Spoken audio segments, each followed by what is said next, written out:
for inviting me here at Cambridge. I'm very honored to provide a lecture here today, and I will be talking a bit on some work we've been doing over the last decade on individual differences in mathematical cognition, which I have sort of phrased as a bird's eye view.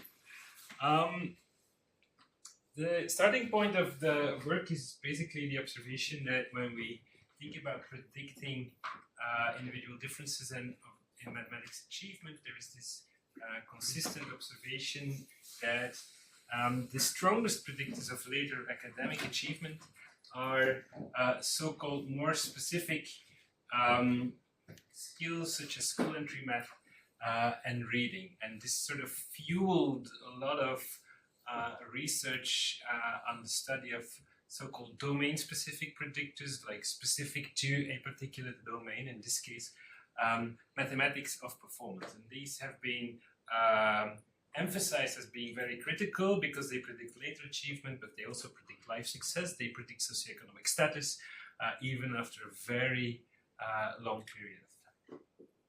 And one such key predictor that has been emphasized in this literature has been termed as number sense, and within the cognitive psychology literature, this ability or this predictor has been defined as understanding the meaning of number, and by meaning it is inferred that this meaning is its quantity. And there's quite a lot of work on the perception of this quantity, and there's evidence that animals are able to discriminate between quantities, that babies can do that, toddlers can do that. And so this sort of discrimination of quantity, this perception of non-symbolic number, is sort of a ground to develop symbolic representations like counting words or like Arabic numerals. And typical ways to sort of investigate this or to measure this is to present individuals, children with quantities, and they have to decide the larger one. This can be non-symbolic, and then we're talking about dots, or this can be symbolic, and then we're working with Arabic numerals.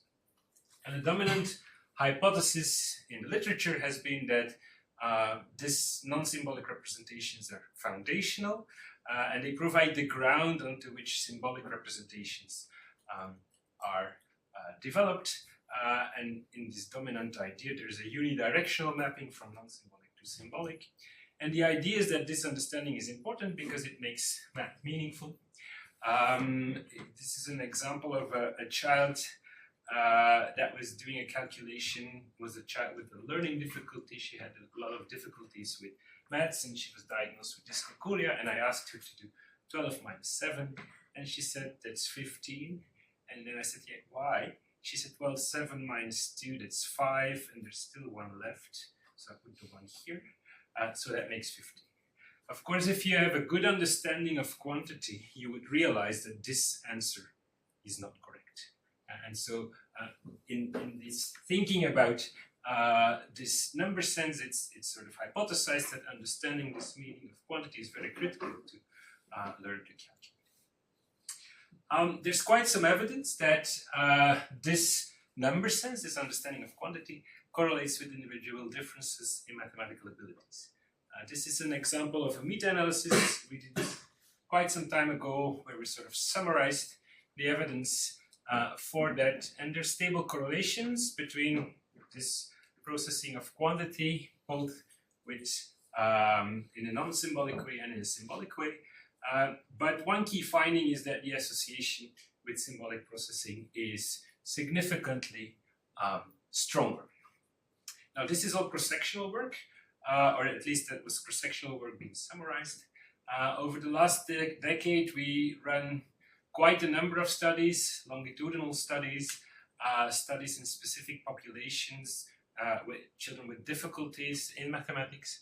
And basically from all these studies, one key finding is that it's not so much this non-symbolic way of processing quantity that is critical, but it's the symbolic processing of magnitude that is really the key predictor. And key unique predictor, by unique I mean taking into account all kinds of potential cognitive variables like IQ, like working memory, and so on and so forth. And one key finding across those longitudinal studies and in those specific populations is actually that these non-symbolic measures, they typically don't explain any variance, they typically don't show any differences between those who struggle and those who don't. So this led us to sort of develop some kind of more, this is a more applied track of research. We developed a kind of screening measure to sort of really capture this symbolic processing, and this is very simple paper and pencil test where children have to cross out the larger number. We have a test with single digits, we have a test with double digits, and then it also includes a kind of processing speed control. And this is a very reliable and valid way of assessing this symbolic magnitude processing. Just one example of data, this is data in children with, where we're comparing children with maths learning difficulties, which are defined as performing among the 10% weakest in the distribution. And so we compared their performance with typically developing children across all grades of primary school. This is a study of about 1,000 kids. And in each of the grades, we consistently see that children with difficulties, they perform more poorly on this symbolic measure as compared to the typically developing children.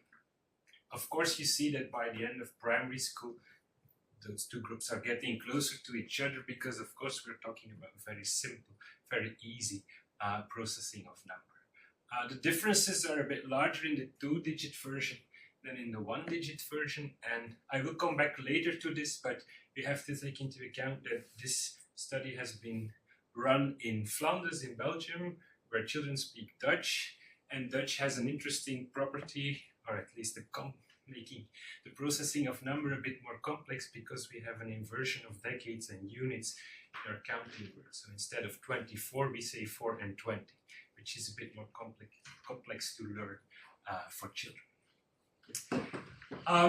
So far we've been thinking, or I've been talking about, okay, this processing of number is critical for individual differences in learning to calculate, but we could also ask the question, and actually a very plausible hypothesis, as to whether learning to calculate itself improves or predicts this understanding of number symbols.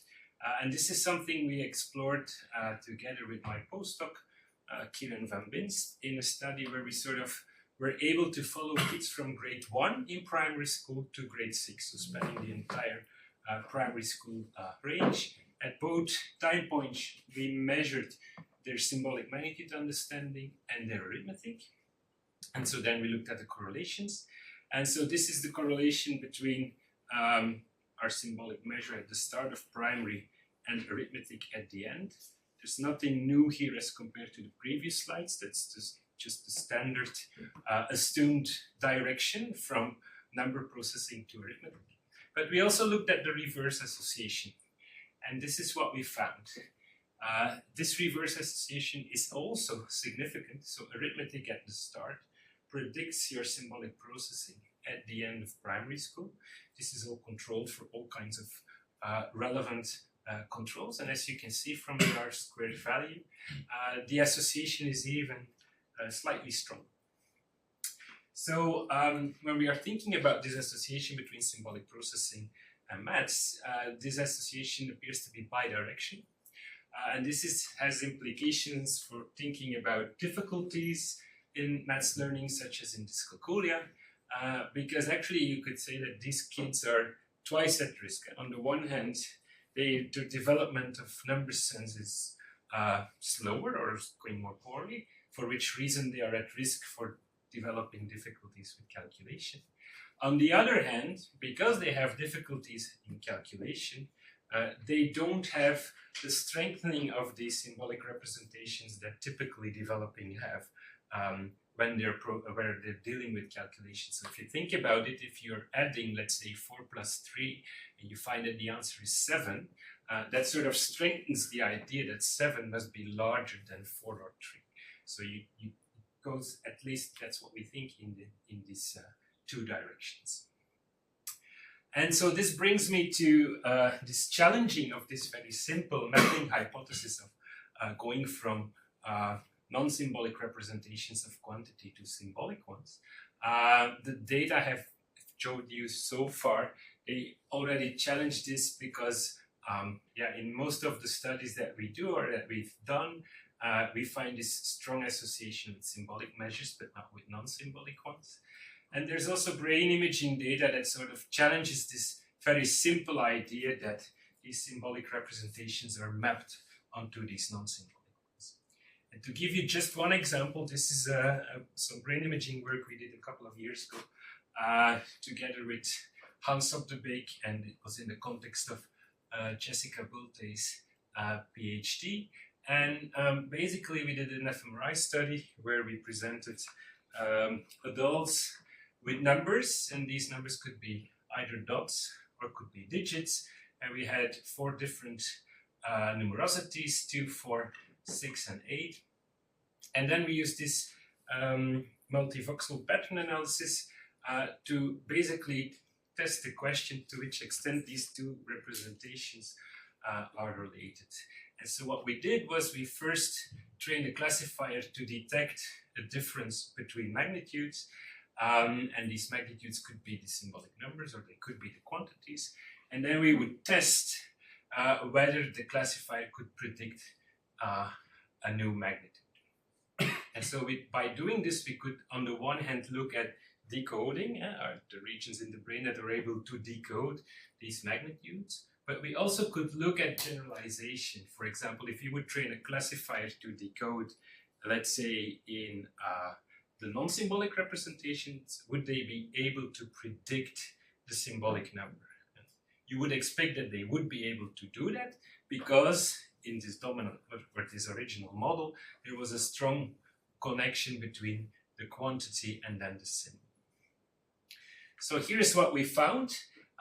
It was possible to decode the differences between these magnitudes, both for symbolic numbers and for non-symbolic numbers at different levels in the brain. But more critically, related to this idea of how symbolic and non-symbolic representations are connected, there was no generalization from symbolic numbers to the quantities and vice versa. So that kind of suggests that there's probably not such a very strong unidirectional arrow going from the quantities to these symbolic representations. There's another problem in this, in thinking about this processing, which is that when children are learning to process numbers, they quickly learn not only single digit or small numbers, but they move up to larger ones beyond 10, even without understanding their underlying quantities. And here you can see my kids at the ages, I think it was around 4 to 5, which for some is already some time ago, because this one will be turning 18 in a couple of months. But at least I'm showing this not to be proud of my kids, of course, I'm proud of my kids as well. But they were able already, when they were at the age of 4 to 5, to deal with these counting words. They understood how the structure of the system worked. They were able to recognize these numerals without being able to represent them with quantities. And so moving further, there's been a number of studies, including our own work, that have been looking at this symbolic processing in a much broader way, because when we process these number symbols, it's not only about quantity, but also about order. This is a dimension that has been often neglected in the literature. And then if we move to larger numbers, there's the issue of place value. The symbol 4 here means something different, or at least here it's the same, but if you would have 42, the 4 in 42 means something different than the 4 in 24. And there's also some syntax to be learned, especially when thinking about the counting words. And then, of course, this is biased by my own background. This is slightly more complicated in Dutch because we don't say 24, but we say 4 and 20.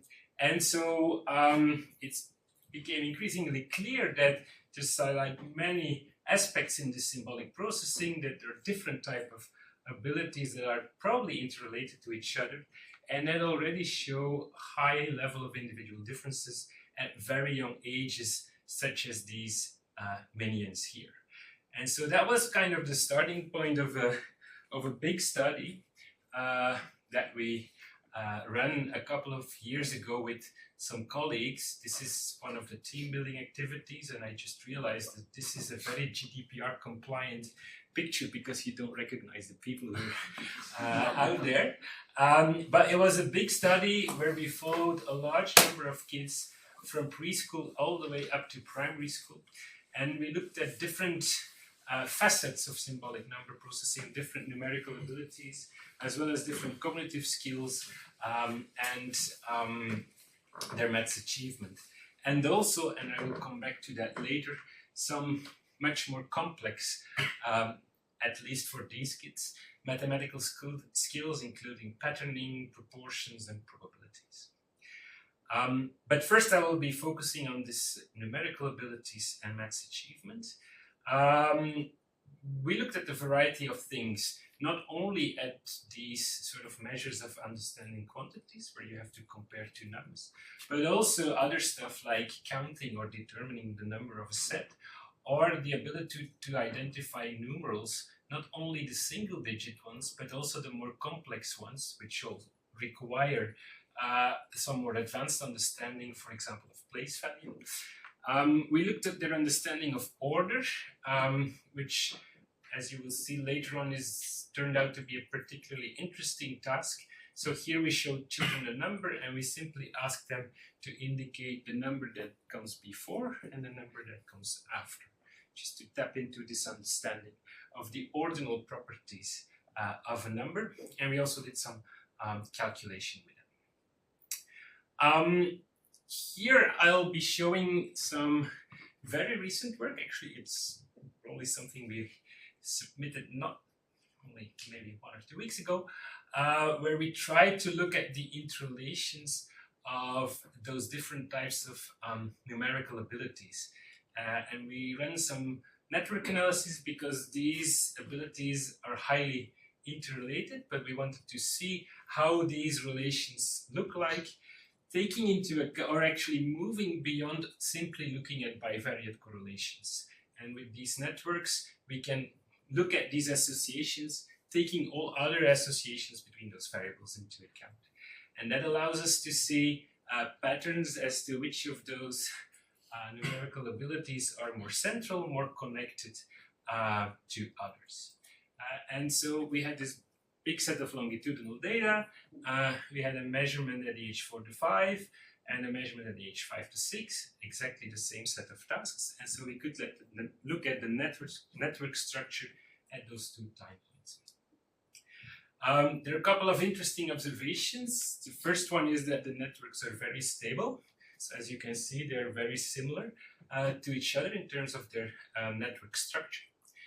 If we look at the most central measures and abilities, it's the identification of numerals and the understanding of order, along with the measures of counting that are really central in the network.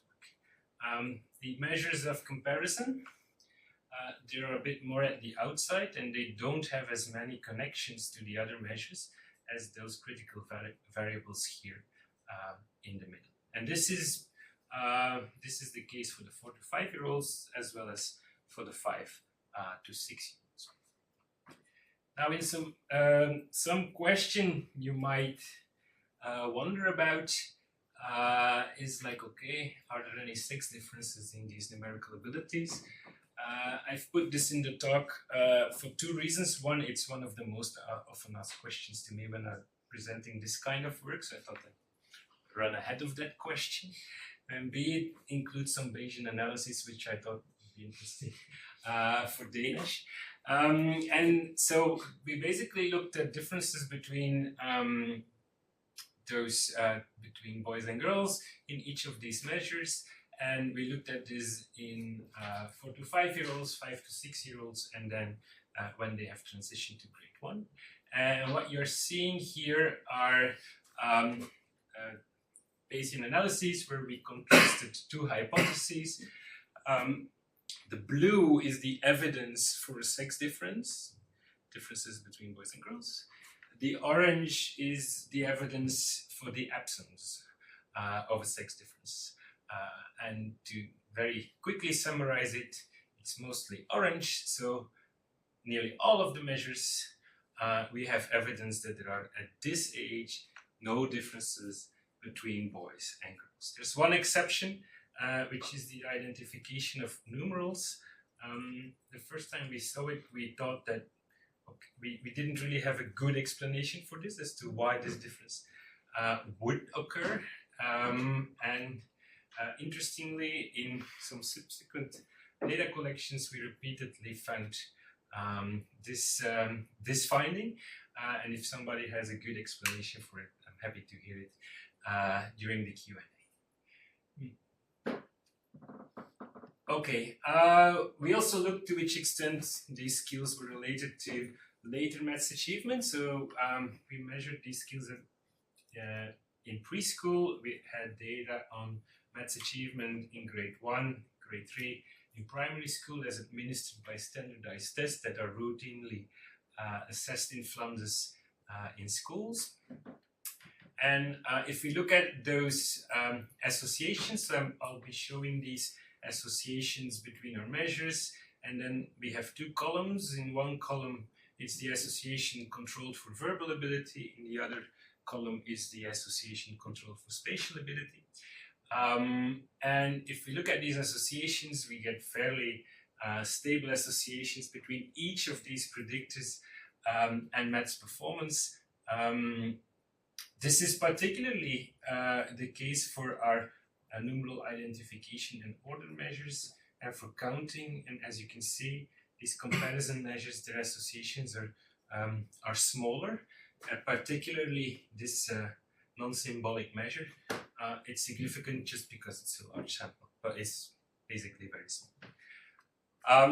If we run a regression model, taking into account that we're dealing with interrelated variables, so this is a regularized regression, it's particularly enumeration and numeral identification that are the most predictive variables. Very similar story when predicting grade 3 maths achievement, but different from the grade 1, the number order now also increases in its predictive value. Okay. One question one might ask is, okay, so far we've been looking at correlations, we've been using this kind of more variable-centered approaches where we assume that the associations between those variables is the same across individuals. But repeatedly, both within literature, within education, within clinical practice, there's this assumption or idea that there might be some heterogeneity, and that there might be different profiles of kids with strengths and weaknesses.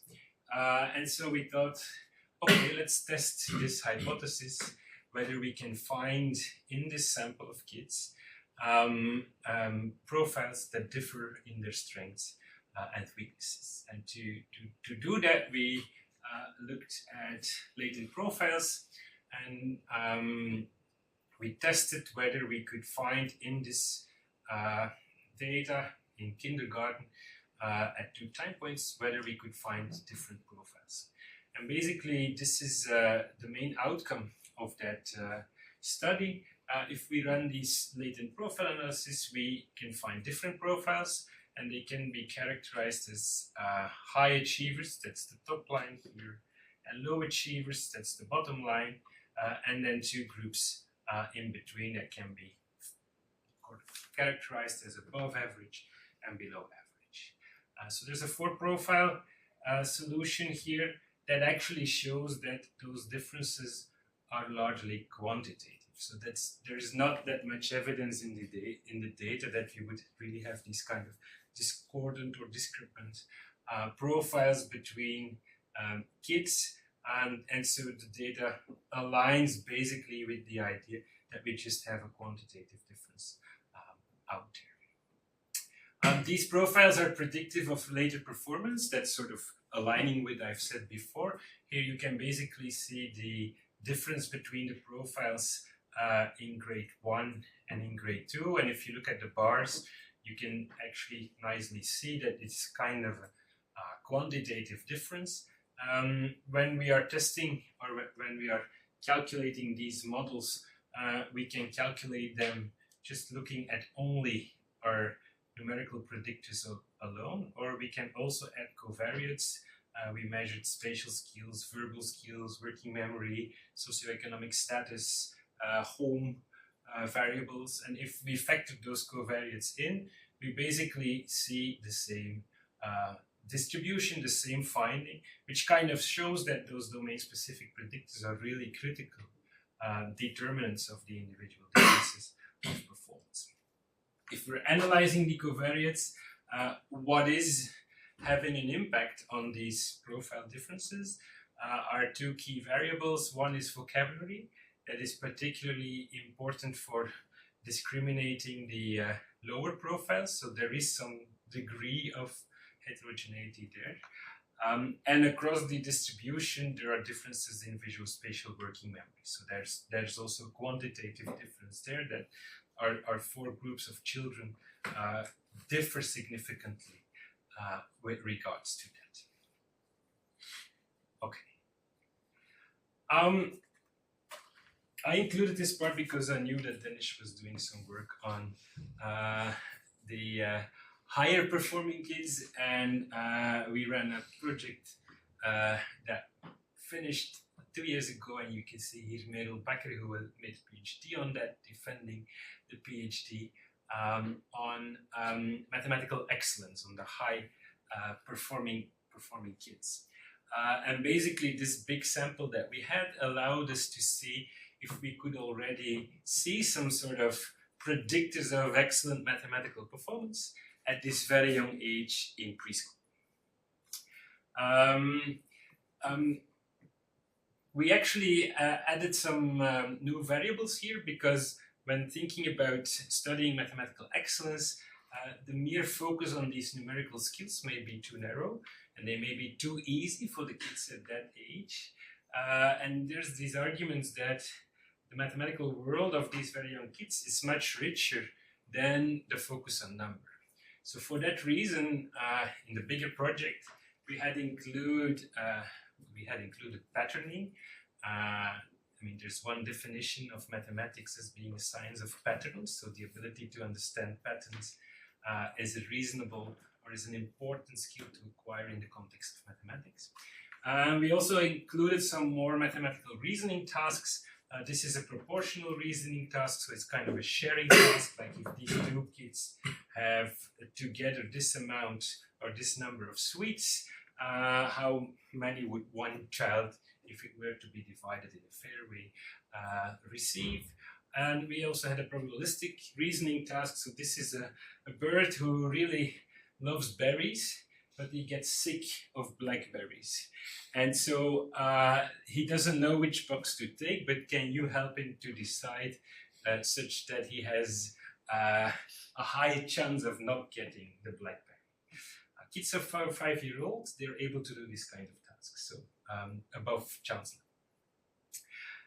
And so given that we had this big sample, given that we had this data on these more complex abilities, we were sort of able to select the really high performance. So these were the kids that had in grade 1 and grade 3 had a maths achievement above the 90th percentile, so the top 10 of the distribution consistently in that area. And so we selected these kids and then retrospectively looked back how they performed in preschool on those numerical abilities and those more complex mathematical skills. Here you can see the differences between the groups. So this is the effect size of the difference between the high achievers and the average achievers. And we selected for the average achievers those that performed above average, but of course not as high as the high achievers, in order not to inflate any of those differences. And what's interesting, so they differ all over the place. Not surprisingly, or at least not surprisingly to me, they didn't differ in this type of comparison task, but they differed in, well, the more complex mathematical abilities, but also in this recognizing numerals and this ordering of numbers. They obviously differed also in their cognitive skills, so these are the differences in spatial skills, verbal skills, working memory, and IQ, which is also not that surprising to observe. But more interestingly, when we were trying to predict the probability of belonging to the high achiever group, and we sort of entered all these predictors into our model. In the final model, it turned out that particularly these domain-specific, these number-specific abilities were the most critical predictors, above and beyond the cognitive factors. So it's really these skills in the particular domain of mathematics, that are predicting mathematical excellence, at least at this young age. All right, we'll be talking about these skills, and one question you might want to think about is to which extent these skills are determined, influenced by the environment, and one such prominent environments that might be influencing these skills is the schooling environment. So in a number of studies, we basically looked at the impact of schooling on the development of those numerical abilities. Now, when studying this, we are sort of faced with a problem, because we see rapid developments in these skills in the ages 5 to 7. In those variables that I've shown to you. But this is also the time when children transition from preschool to primary school, which is kind of a different educational environment. And so it is important to sort of disentangle how much of this development is driven by maturation or getting older, and how much of this is driven by the fact that they're going to school. In an ideal world, one wants to run an experiment, a randomized controlled trial, and to select kids or allocate them randomly. You're going to school, you're not going to school, and then see what happens. Of course, we cannot do that. But there is an interesting element in schooling that allows us to get close at this. And that's the idea, or that's at least the fact that, at least in Belgium, but I think it's similar in the UK, we are using a sort of arbitrary cutoff date to determine which child is transitioning to school or to grade 1. In Belgium, that's determined by your birth date. It's the 1st of January. If you're born on the 1st of January, you go to grade 1. If you're born on the 31st of December, you're still staying in preschool. And that kind of creates a sort of quasi-experiment. And so you can identify two groups. In our case, children right before the cutoff, those born in October, December, and then right after, those in January and March. They're very close in age, but they differ in the amount of schooling and in grade. So we took this school cutoff design to basically study the impact of schooling on these domain-specific skills. This is an example of a behavioral study where we basically longitudinally followed the two groups. At pre-test, they were both in preschool. At post-test, half of the sample transitioned to primary. So they were very close in age, half of them born right before the cutoff, half of them after. And here we are comparing the children who made the transition, these are the orange ones, and those who stayed within preschool. And that difference allows us to determine the impact of schooling. On the left side, it's for math. On the right side, it's for reading. And we basically looked at the impact of schooling on, of course, the academic skills, arithmetic and reading, but also more interestingly on the precursors of these academic skills. So for maths, these were these early numerical skills. You see a very strong effect of schooling on arithmetic. Of course, that's not unexpected. That's what children learn, but also on these underlying domain-specific skills, also on these precursors, we see very strong schooling effects. Same is true for reading, and for reading those effects are even stronger, not only for learning to read, but also for the knowledge of letters and for phonological awareness.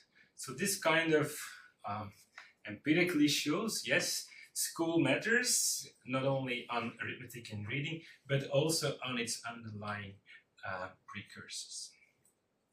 Now, we moved this also to the brain level. So in Floor's PhD project, which actually the PhD she defended a few months ago, we also collected brain imaging data. And so we basically had the same setup, same idea, smaller sample.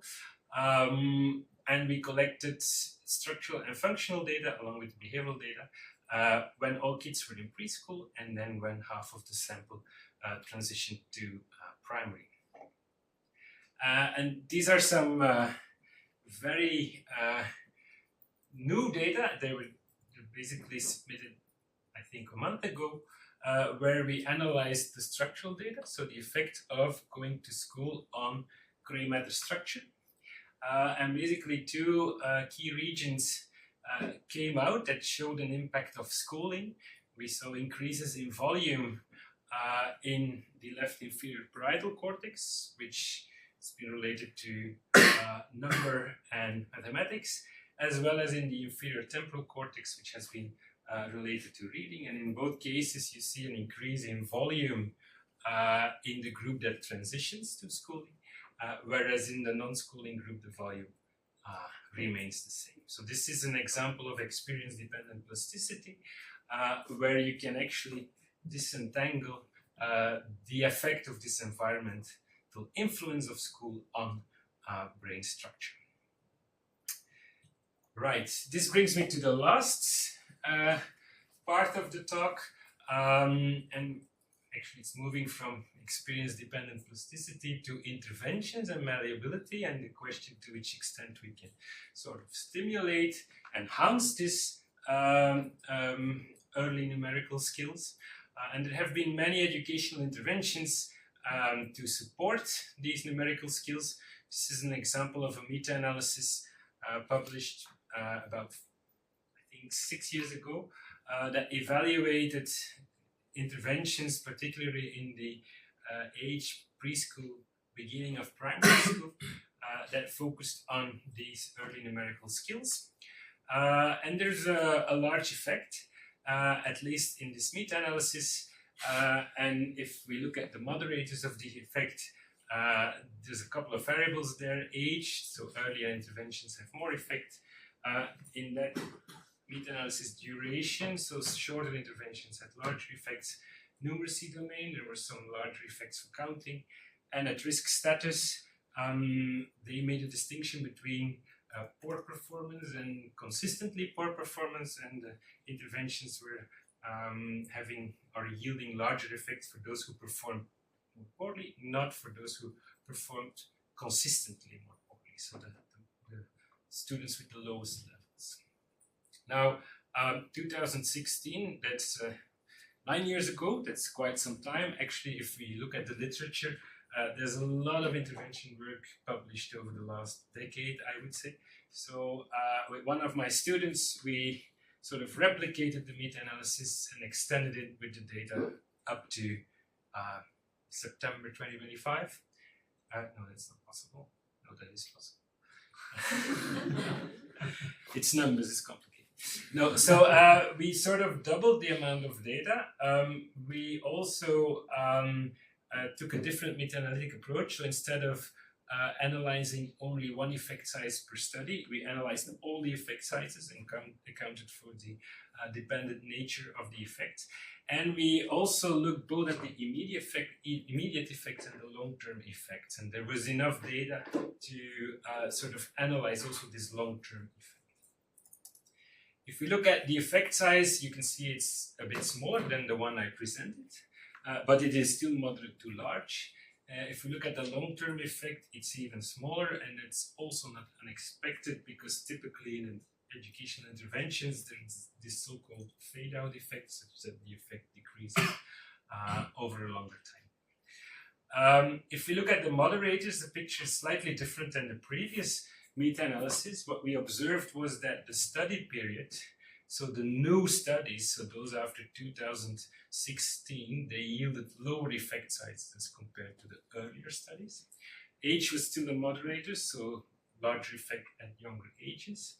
And interestingly, interventions that used computers had smaller effect sizes than those who did not.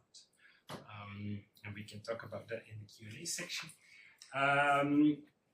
We didn't replicate this observation of moderation by duration, by numeracy domain, or by at-risk status. And basically, if we pull this all together, it means that those interventions are equally effective for all kinds of learners. Okay, this is the very last bit, if I still have time to cover this. Okay, if we think about interventions, previous interventions were about school, but children also learn a lot at home. And so one could also think about the home environment as a potential source of improving mathematical skills. There's been a lot of work on studying the home math environment, what parents do with their kids, the expectations they have, and their maths achievement. But the findings as of today are quite mixed. This is a meta-analysis that kind of shows that there is a significant relationship between the two, but if you look at the size of the correlation, it's rather small. And there might be various explanations for that, because intuitively one would think that this could have a serious impact, and that from that point of view, this correlation is surprisingly low. On the other hand, in this research, when people try to measure the whole meta environment, they typically do that through questionnaires, and that's maybe not the best way to really capture what is going on. But still, we looked at that from a more interventionist point of view, but also from a causal point of view. Like if, this data is correlational, what would happen if we do an intervention in the home environment? If there's really a strong connection between the two, it should have an impact on mathematical skills. So we ran an intervention study where we basically work together with parents, and we assign them to different conditions. And in our experimental condition, they were provided with a whole bunch of materials that could be integrated by the parents in their daily routines. So the idea was to really create an ecologically valid intervention, activities that were easy to incorporate into parents' lives. So they were receiving all kinds of activities, board games with very simple but also more complex numbers. They would receive videos in terms of how they could integrate number in their daily life. If they would go with their child to the shop, they could start engage in all kinds of activities to count stuff or to think about, okay, we are with 4 at home, how many stuff do we need to buy, and so on and so forth. We did this very experimentally. Maybe one other element, we had some storybooks. These, I'm sorry, it's in Dutch, but these were actually storybooks that were created to stimulate children's mathematical language, their understanding of more, less, many, few. They had to bake a cake, and then they had to notice whether they need more sugar or more flour, and so on and so forth.